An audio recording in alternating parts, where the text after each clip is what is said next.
Okay, so this is an exercise to work on the muscles that control the frontal plane, so the adductors and the glutes.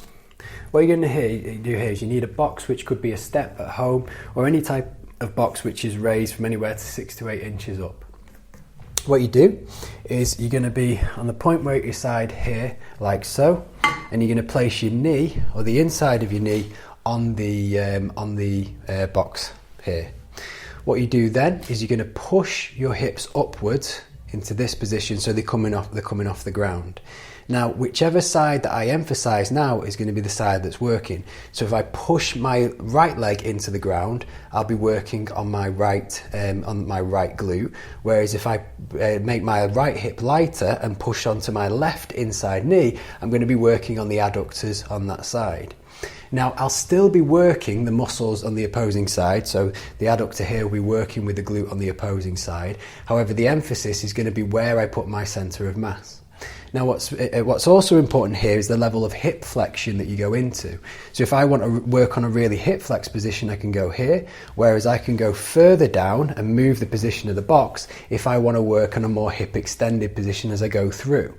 So you can work different phases of the hip flexion extension depending on what you want to do.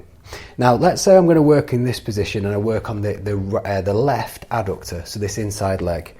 I'm going to bring myself upwards like this.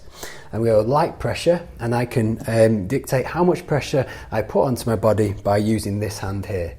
I'm going to really emphasize the weight through my left knee, so in that position there. Drop this shoulder down, nice deep breath in. I'm going to breathe out, and as I breathe out, I'm going to try and push this knee down and just reduce the pressure on my right hand side. So inhale. And driving through here, exhale. Now, if I want to make this into a glute exercise, I'd simply then put my pressure through my right side and focus on inhaling whilst pushing my hips up towards the ceiling. So I'm going to inhale and exhale.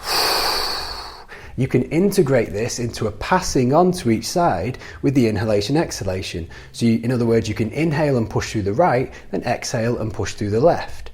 So I can go inhale and then exhale, and these are teaching the muscles in the frontal plane how to contract and stabilize the hips through different portions of the walking cycle.